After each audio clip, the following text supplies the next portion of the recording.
So let me begin with the first keynote speech. The title of the speech is The Centenary of Kim Dae-jung and Centenary of Korea. Our keynote speaker is Mr. Kim Sung-jae, the Executive Director of Kim Dae-jung Peace Center. 여러분, 김대중 대통령 탄생 Ladies and gentlemen, we are here to commemorate the centennial of Kim Dae-jung and to find a solution to the global crisis. And I welcome to the Kim Dae-jung Peace Festival. My message today is nothing new. My keynote speech will be to set the tone for the subsequent speeches for today. So this is kind of orientation lecture, and I have a little bit uncomfortable with my legs, so I'll be sitting in delivering my message. I seek for your understanding. As you know very well, today the humanity is facing a complex crisis of survival in every country and region of the world. One is U.S.-China, the rivalry over technology and economy. This is a neo-Cold War. And the other is climate crisis. Now the fishing and the agriculture normally cannot be sustained anymore. And today and yesterday we saw the heavy rain, drought, the chill spell, and a lot of abnormal weather events are taking place, taking a lot of lives and wreaking havoc. And the other crisis coming from AI. AI has a possibility of human domination and destruction.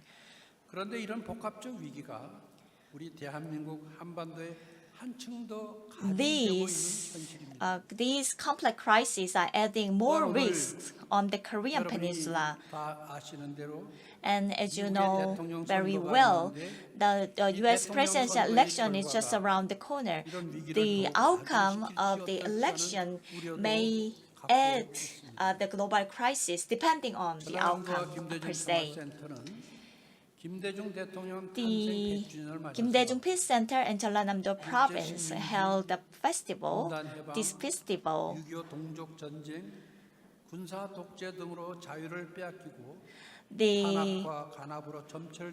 Korea went through a lot of ups and downs like colonization and the Korean War. We want to put an end to all these Korean crises. Actually, all the overcoming efforts were coming from Kim Dae-jung. So we want to find a solution, a way out of this Korean crisis from Kim Dae-jung's spirit. That's why we organized this festival. A lot of people already mentioned, and you know too well, that Kim Dae-jung devoted his life to co-prosperity of all humanities, free and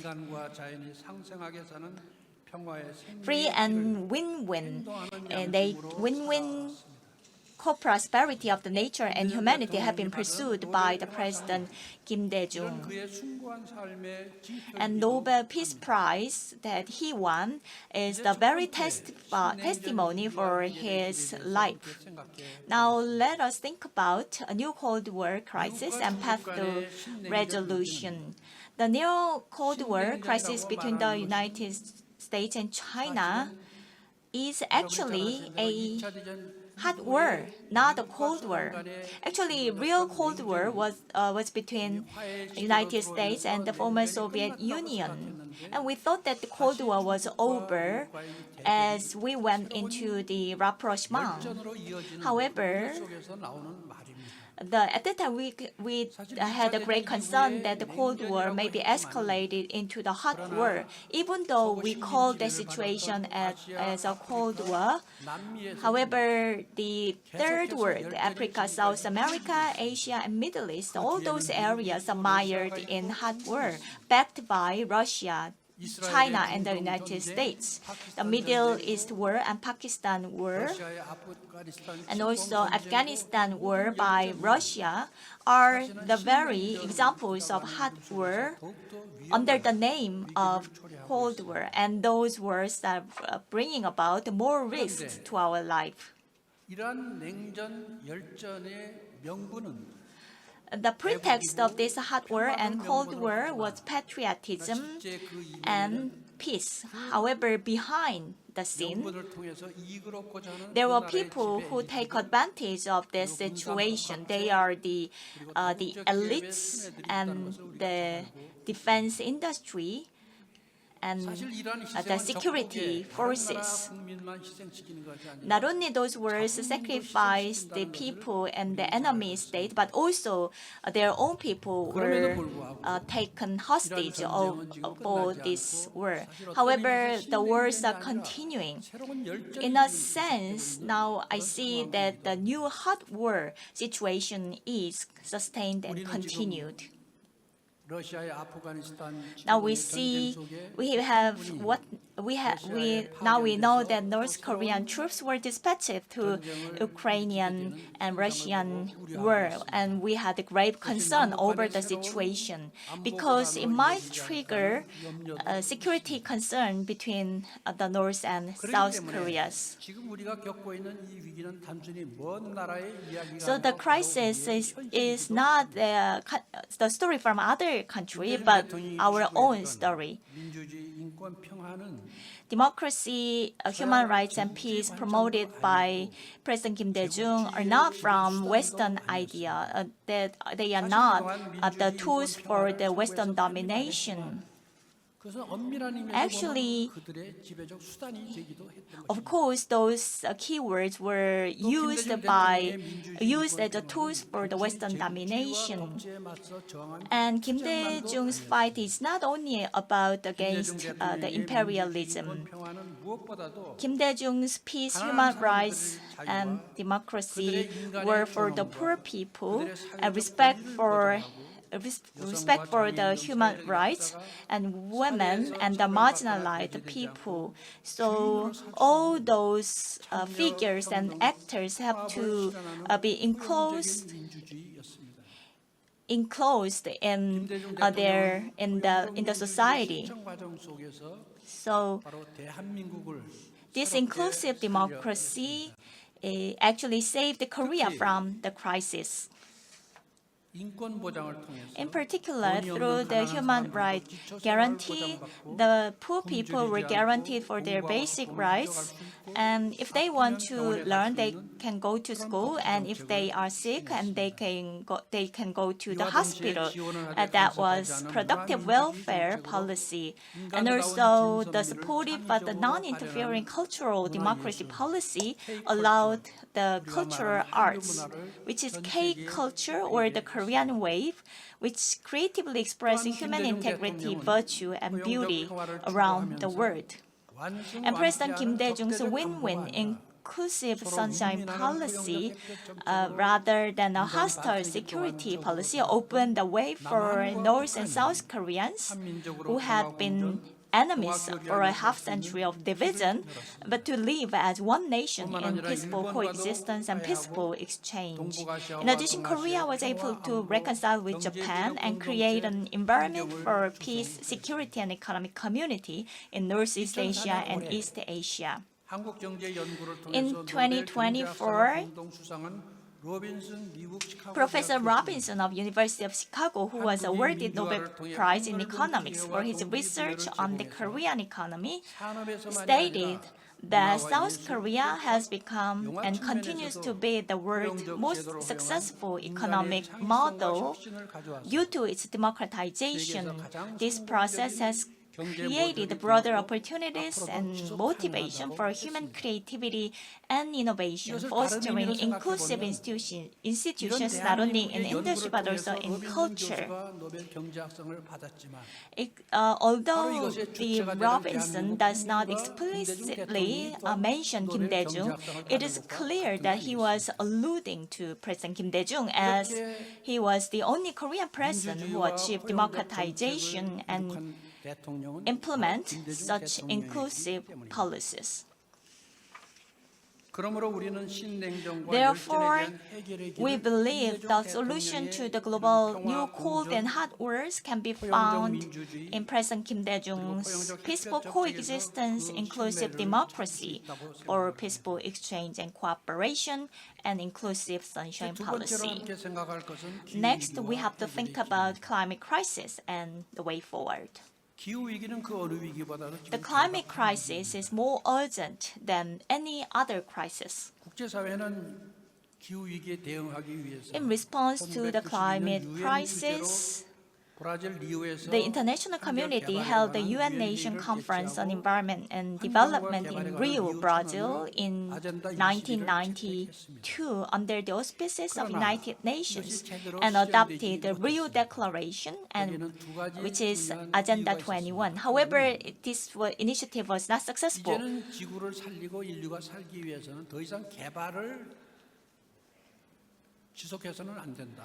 The development has to be stopped in order to put the Agenda 21. So all the countries agreed that they made a consensus over the zero development.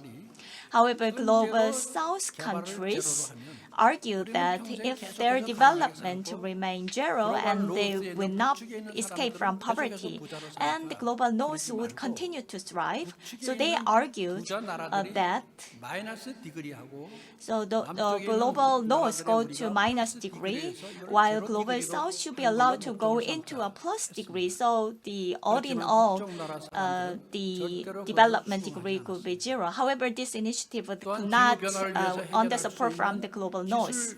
개발 이전도 And 나라에 also, 제공하기로 했지만은 the technology transfer was also proposed, but the global North refused to provide the technology for free to global South. So this was never realized. 유엔 환경 회의에 For instance, and also during the early 1990s, the United States opposed the Climate Change Convention because the regulating carbon dioxide and setting, and also the genetic resource protection were the pretext not to join the Climate Change Convention. And also the principle of forest conservation appeared to be prioritized, however, never be enforced.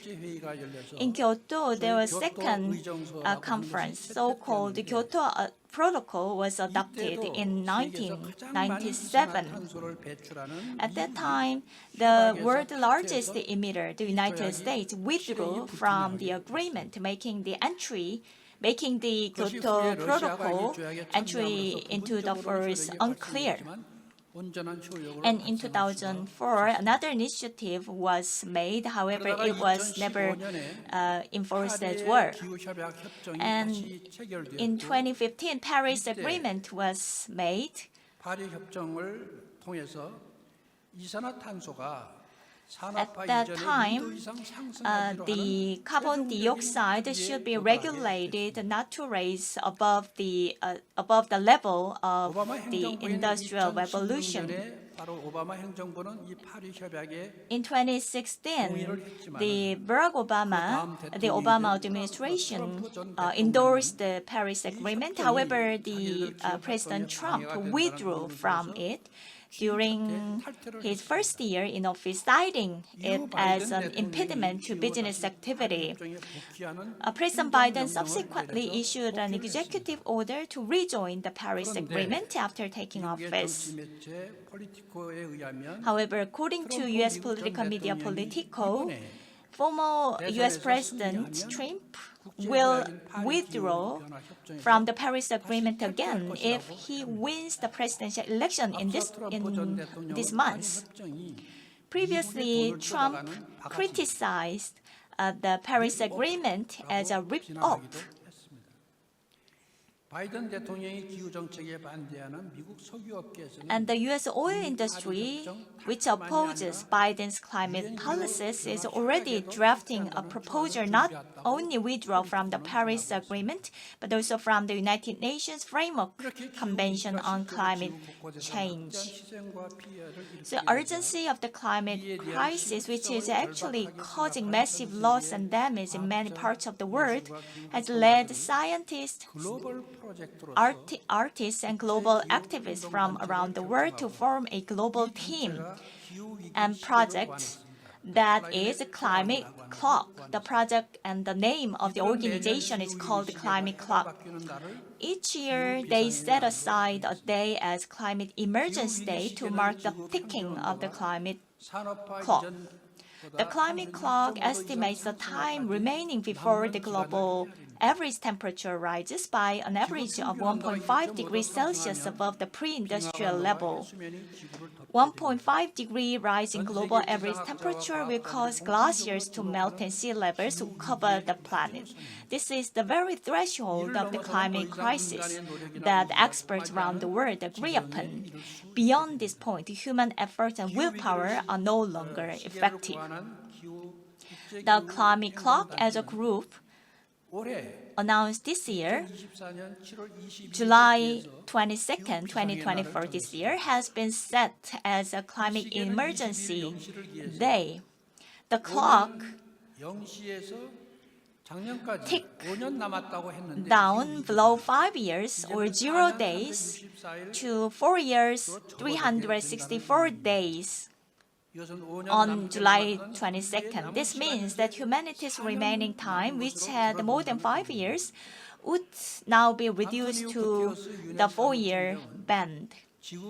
UN Secretary General Antonio Guterres warned that the world has reached a dangerous tipping point, which is the 1.5 degrees Celsius above the pre-industrial level. So, in the worst case scenario, people alive today will see the sea levels rise by several meters directly. Now, the era of global warming is over and the era of global boiling has begun. He went on to say that our planet is in the middle of dangerous waters. Humanity is standing on thin ice.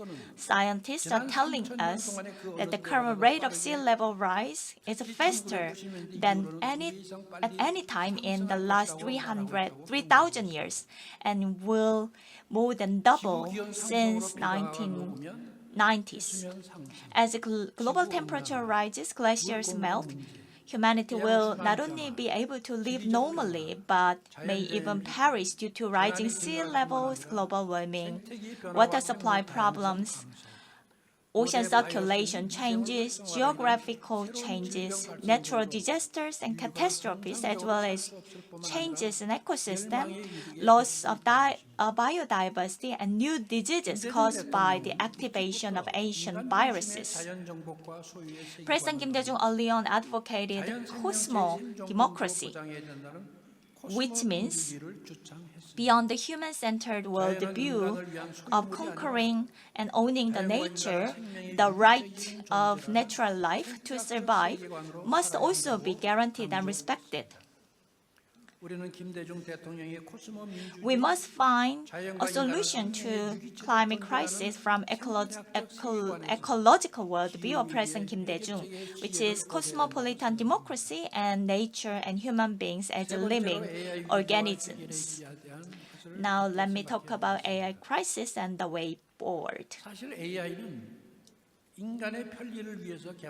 AI was developed for the convenience of humanity. However, due to the technological competition, now we are faced with the AI crisis as the AI may dominate the humanity. The Jampolsky, professor of Louisville University, predicted that 99.9% chance is predicted for AI will destroy humanity within 100 years. Of course, some people argue that this prediction is too pessimistic. However, Professor Jampolsky argues that the complete control over AI is almost impossible. So therefore, safety concerns are bound to arise. And situation can be worse if there is artificial general intelligence emerges. And he also said, we cannot predict what the smarter than human system will do. He continues, AGIs will find things that we don't even know exist yet. He predicts one of three scenarios will play out for humanity. Either AI kill us all, or it will make us all suffer so much so we'd rather die, or humans will lose their purpose or hopes together. The Jampolsky's loss of purpose is one that many experts have pointed to as a possible outcome, as AI will take over human creativity and jobs, making it no longer worthwhile for humans to exist. Jampolsky is not alone in this grave concern. The former and current employees of OpenAI and Google have also issued statements expressing concern. They said, we recognize the serious danger posed by AI technologies, from deepening existence inequalities to manipulation, misinformation, and loss of control of autonomous AI systems that could potentially lead to extinction of a human race. So we have to brace for that. The Pope Francis said at the start of the 2024 New Year, unquote, I pray that the rapid development of forms of artificial intelligence will not only increase the instances of inequality and injustice that exist in the world today, but will help to put an end to wars and conflicts and alleviate the various forms of suffering that afflict our human family. And also the AI should be used to bring important innovations to agriculture, education, culture, and used to raise the standard of living of all nations and people. The Pope also said that these technologies have to be expand the possibilities of human better capacity of human beings. And he expressed the concern that AI may be adopted in weapons. So he urged the world have to come up with international agreement to control AI development. In particular, in regulating AI, he said that all the voices of all stakeholders, including the poor, migrants, and those who are often excluded from international decision-making process, have to be heard. And we must be vigilant to ensure that new AI technologies do not allow logics of violence and discrimination to take root at the expense of most vulnerable and marginalized. And he concluded, I pray that the rapid development of artificial intelligence will not increase the instances of inequality and injustice that exist in the world today, but will help us to put an end to wars and conflict and alleviate various forms of suffering that afflict our human family. President Kim Dae-jung said, as he pushes through the IT and digitalization policies, the 21st century is an era of rapid development in wealth as well as knowledge and information. At the same time, the information age is to see deepening disparities in wealth and widening gap between the rich and poor, not only within the country but between countries. So the digital gap has to be bridged out of the underprivileged and the developing countries. So IT development and digitalization should become an enabling technology for all. That's what President Kim Dae-jung emphasized. President Kim Dae-jung's perception of IT and digitalization is actually in line with the Pope's perception of the problems and solutions to AI. As a conclusion, 앞에서 살펴본 대로 현재 as we reviewed previously, the solution to the complex crisis humanity currently faces cannot be resolved through the actions of an individual. If fail to addressing all the situations, the humanity is destined to extinction. However, there are some people who take advantage of the situation for their benefits. 이런 문제 해결은 결코 개인이 할 수 있는 것이 So all these problems cannot be solved at the individual level. However, we know that the safeguarding of life is important, and the love for humanity and nature, and President Kim Dae-jung's vision and faith, and his insights and ecological worldview of new civilization and dedication, all these will be sources of our hope. The complex crisis that we are facing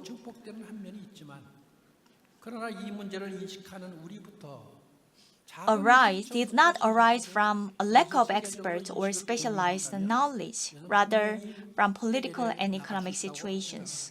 But if we have very mature perception and awareness, we may find the solution.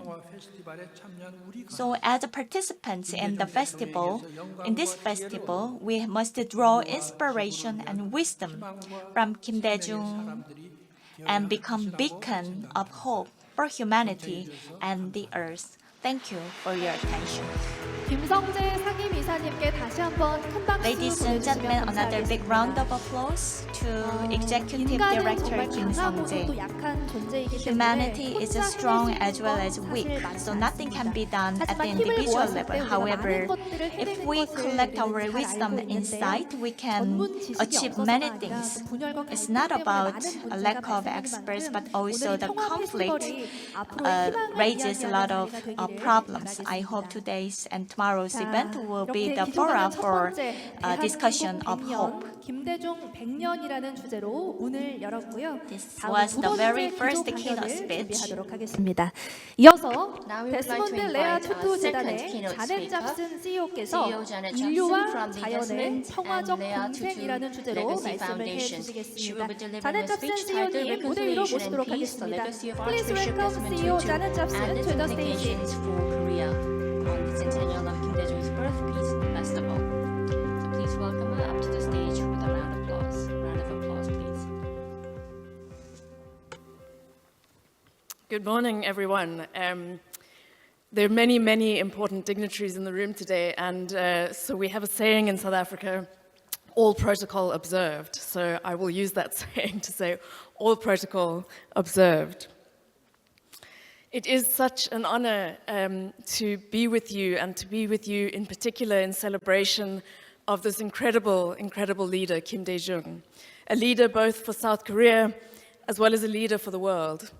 I feel particularly honored to be presenting this keynote also on the 40th anniversary of Archbishop Desmond Tutu being awarded the Nobel Peace Prize. That they were both Nobel Peace Prize laureates is just one of the many ways that I can see reflections between the stories and the impacts of these two great leaders. This is my second visit to South Korea, and it is a country that has ever closer ties with South Africa. Many of our young people, including many of my friends, have experienced this incredible country and culture through coming to teach English here. But there are also many ties between our country's stories. Stories of division, of conflict, and of deep pain, and stories of building new societies out of that pain. I've been struck by the ways in which countries that have experienced colonialism and conflict often have to find a way to reimagine our societies. At the Desmond and Leah Tutu Legacy Foundation, we think that reimagination is one of the key lessons Archbishop Tutu taught us. Throughout his life and his activism against apartheid, Desmond Tutu was convinced that injustice would end, that people would be free, that we as South Africans could be what he called the Rainbow Nation, a place of inspiring multicultural diversity rather than violent separation. And often now, 30 years into our democracy, young people feel somewhat cynical about the idea of the Rainbow Nation. When he declared us the new people of a new nation, Tutu was standing in front of a crowd of 30,000 protesters on the streets of Cape Town in 1989. The march was unique because it was multiracial, multi-faith, and brought together Cape Townians from across the divisions of the city. In that moment, the idea of a rainbow nation was radical, a complete defiance of the logic of apartheid separation. In a sense, Tutu was really imagining who we could become together. I'm struck by the incredible commitment of Kim Dae-jung to also reimagining inter-Korean relationships, to reimagining democracy here in South Korea, to step out beyond the status quo, to refute the logic of animosity and division, takes an incredible capacity to dream and then to hold onto those dreams. I was so moved in particular by this reflection from Kim Dae-jung in his Nobel Peace Prize acceptance speech, which feels so resonant with the legacy of Desmond Tutu. He said, "In 1980, I was sentenced to death by the military regime. For 6 months in prison, I awaited the execution day. Often, I shuddered with fear of death. But I would find calm in the fact of history that justice ultimately prevails." Today in South Africa, we miss the certainty of Archbishop Tutu's voice, his absolute conviction that we would ultimately become a society embodied by justice. Kim Dae-jung made that powerful point that democratic and economic development go hand in hand. The greatest threat to South Africa's democracy now is the reality of our economic situation. 60% of our young people are unemployed. White people continue to earn and own vastly more wealth than Black South Africans, and the life outcomes of people are still largely determined by their economic situation, linked to centuries of racial oppression. Despite these continuing challenges, it is crucial that we do not give in to despair. As Tutu said to us, despair can come from deep grief, but it can also be a defense against the risks of bitter disappointment and shattering heartbreak. Resignation and cynicism are easier. They're more self-soothing postures that do not require the raw vulnerability and the tragic risk of hope.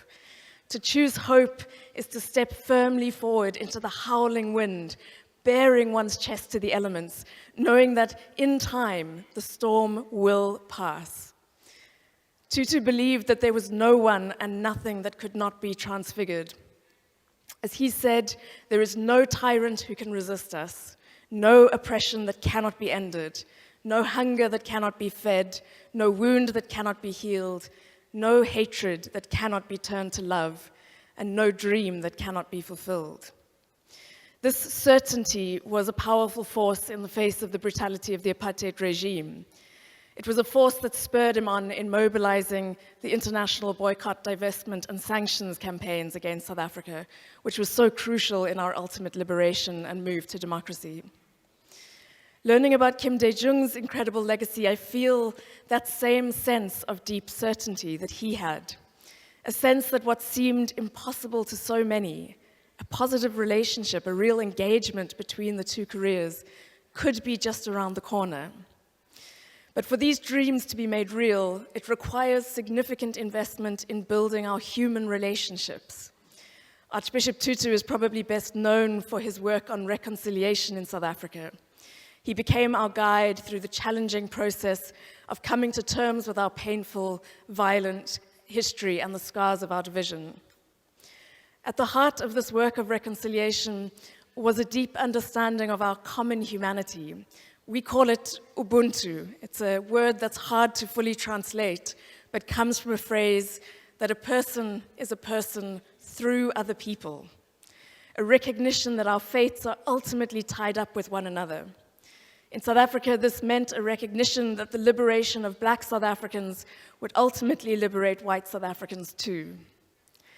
Tutu said, if we could but recognize our common humanity, that we do belong together, that our destinies are bound up with one another, that we can only be free together, that we can survive only together, that we can be human only together, then a glorious South Africa will have come into being, where all of us live harmoniously together as members of one family. But to recognize our common humanity requires us to do the very, very hard work of trying to find each other, and to keep on trying and trying and trying. Importantly, reconciliation must not paper over the deep wounds we carry. As Tutu pointed out, true reconciliation exposes the awfulness, the abuse, the hurt, the truth.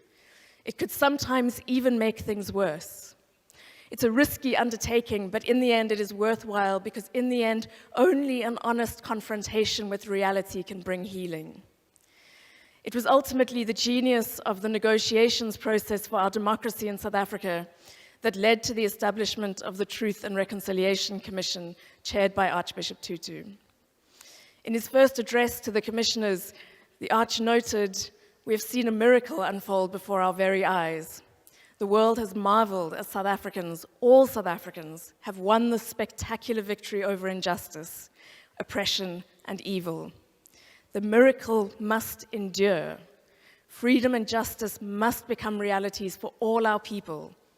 And we have the privilege of helping to heal the hurts of the past, to transcend the alienations and the hostilities of that past, so we can close the door on that past and concentrate on the present and our glorious future." The Truth and Reconciliation Commission had a mandate to investigate and uncover the violations of the apartheid years, to create a space for victims to share their stories, and to determine conditional amnesty for perpetrators. The key criteria for that amnesty were that the crime must have been politically motivated and the perpetrator must make full disclosure. Where one of these elements was missing, amnesty would be denied. At the heart of this approach was the pursuit of a restorative justice rather than a retributive one. It was a pursuit of Ubuntu, a pursuit of healing the breaches, of redressing imbalances and restoring broken relationships. In this kind of justice, we're seeking to rehabilitate both the victim and the perpetrator. So it was that in South Africa in the 1990s, every day on television, we broadcast the Truth and Reconciliation Commission hearings. The nation bore witness to the pain, the torture, the murders and disappearances, the deep, deep violence of our history. And in sharing their stories, victims were transformed from being a nameless, faceless mass to being full, individual human beings with worth and dignity. Tutu said now they would be able to tell their stories, they would remember, and in remembering would be acknowledged to be persons with an inalienable personhood. The power of this witnessing of people's stories was incredibly powerfully captured by one victim. He said, "When I was tortured at John Foster Square, my tormentors sneered at me, 'You can shout your lungs out, nobody will ever hear you.' But now, after all these years, people are hearing me." This understanding that reconciliation lay at the doorstep of truth, that we must confront our woundedness, was absolutely central to the Truth and Reconciliation Commission. I know that there is deep pain here in the Korean Peninsula, and I'm only just beginning to learn of the trauma of families separated, the pain of long-lasting division and military dictatorship, the wounds of colonialism and conflict, and the pain of ongoing animosity. It takes deep work to remain fully human with each other when all of the external forces are pressuring us towards division. I was struck by how simple and how powerful Kim Dae-jung's words were to the North Korean people when he visited Pyongyang. He said, "I came here because I wanted to see you. To see each other and to be seen is fundamental to building peace. It's why cultural collaborations are so powerful. We can give voice to the experience of seeing each other." In South Africa, we have 12 official languages, and in one of them, Zulu, to say hello, we say, "Sawubona," I see you. I'm often confronted by the legacy of Archbishop Tutu because he had such moral clarity and moral courage. One of his most famous quotes is that to make peace, You don't speak to your friends, you speak to your enemies. Kim Dae-jung made an enormous contribution to peace in the region through understanding and acting on this simple fact. As we look around us at a world filled with violent conflict and oppression, with our societies becoming more and more polarized, it feels more urgent than ever that we try to find each other across our lines of division, that we do the hard work of speaking to our enemies. If we've learned from Desmond Tutu of the importance of reimagining our societies and of reconciliation across lines of division and pain, there is one more key lesson his legacy provides. Crucially, he understood that for reimagining and reconciling to take place, we had to have a deep commitment to repair. On the simplest level, the Truth and Reconciliation Commission put forward a plan for reparations for victims of gross human rights violations, for symbolic reparations, and for social justice. This included a proposal, which was never followed through, of a wealth tax, for instance, to accelerate the development of communities that had been so deeply underinvested in for generations. For the last 30 years of our democracy in South Africa, we have continued to strive for this repair, seeking to shift the dynamics of exclusion and oppression that have defined our society for so long. I'm struck that throughout his life, Desmond Tutu showed an incredible commitment to universal human, social, and ecological justice. I was just recently reading a speech of his from 1980 in which he spends the first 2 paragraphs, and this at the height of apartheid, speaking about the importance of protecting the environment, about the impact of fossil fuels, and about the changes to our biosphere that were coming down the track.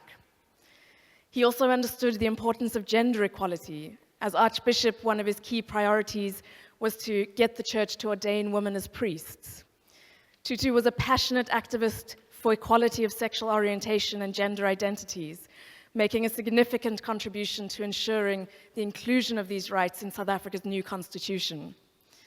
It is unusual for a leader to be so wide-ranging in their activism, and it is probably part of the space he had as a church leader rather than a political leader to take forward these struggles for justice on a number of fronts. But I'm struck learning about Kim Dae-jung that he too was an activist on so many different fronts of society. Someone who made an impact on the economic, the democratic, the human rights, and the peace realities of this part of the world. A commitment to universal human rights, cherishing and respecting the full humanity of every person, is something that must underpin all of our work towards peace and reconciliation. For this commitment to truly feel real, it must ensure that the work of repairing injustice and inequality takes place. The Truth and Reconciliation Commission hearings took place over just a short 2-year period.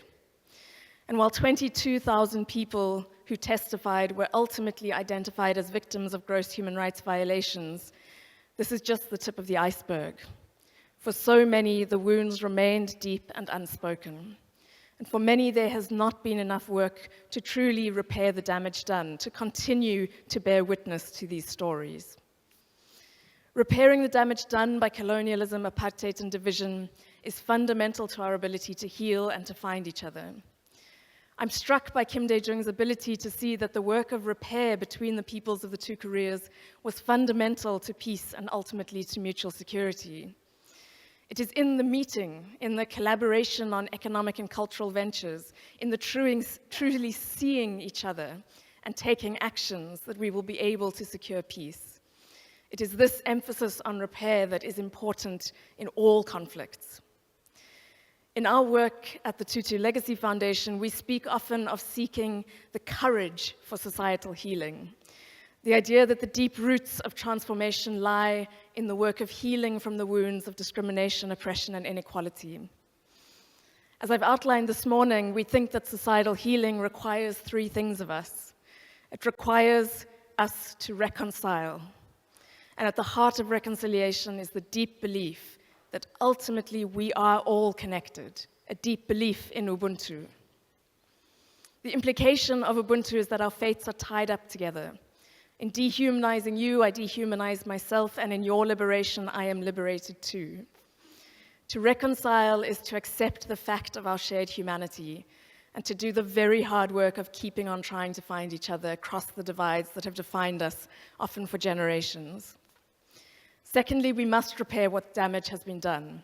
Without changing the realities of exclusion and injustice, we will not be able to heal and find peace.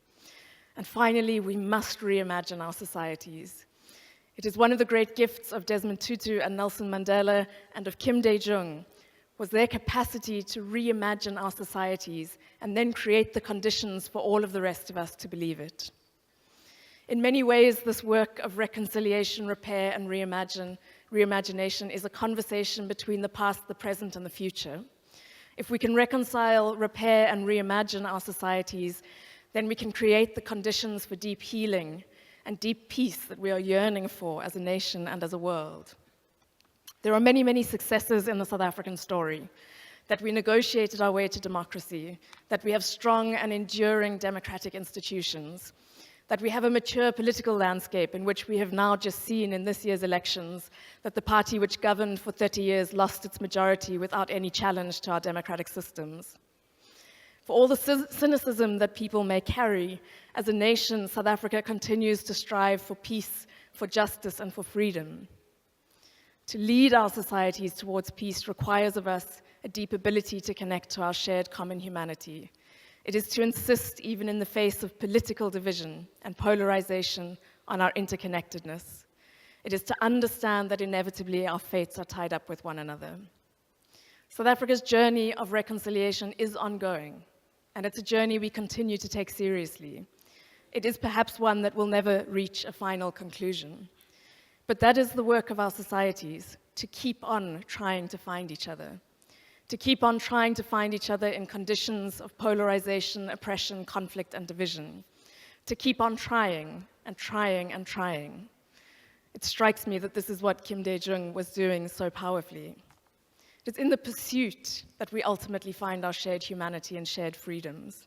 In this striving, we echo much of what Kim Dae-jung stood for, a deep commitment to transformation, an example of profound and visionary leadership, and an ability to bring to life a vision of peace, connection, and ultimately our shared humanity. Thank you so much for the opportunity and the honor to be with you as we celebrate this incredible figure and his contribution to the Korean Peninsula and to the world. 감사합니다. 네, 기조 강연을 해주신 자넷 잡슨 CEO께 다시 한번 큰 박수 부탁드립니다. 사우보나라는 인사를 이야기해 Yes, she introduced the greeting of Saubona, literally meaning 서로를 I 알기 위해서 see 끊임없이 you, 노력하는 게또 representing the importance of our 우리가 efforts 치유와 용서, trying to 화해를 위해서 continue 노력할 때 to 정의가 see each 실현된다라는 other. 투투 And we 대중의 must 말을 work together 보면서 to 김대중 bring 정신을 또 justice 떠올리게 to 됐습니다. practice, which 자, 이상으로 strongly 공개 is 기조 in connection 강연을 with 모두 the 마치도록 spirit and the 하겠습니다. teachings 이제 of 점심 President Kim 시간입니다. Dae-jung 오늘 점심 as well. 식사는 호텔 1층 So with 포타지 that, we would 레스토랑과 like to 2층 wrap up our 연회홀에서 진행이 keynote 되는데요. session.